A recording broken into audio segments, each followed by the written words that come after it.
లేక నరకం నుంచి మానవులను తప్పించగలిగినటువంటి వాడు ఎవరంటే దైవ కుమారుడు అంటూ బైబిల్ చెప్తుంది.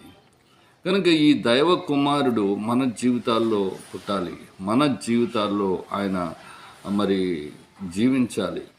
అందుకే నేను వారిలో నివసిస్తాను, సంచరిస్తాను అంటూ దేవుడు మాట్లాడుతూ ఉన్నటువంటి వారు ఉన్నారు. కనుక ఆయన మనకి శిశువుగా మాత్రమే కాదు, దేవుడు మనకి కుమారుడుగా ఉంటాడు, మన భారాన్ని మోసేవారు ఉంటారు.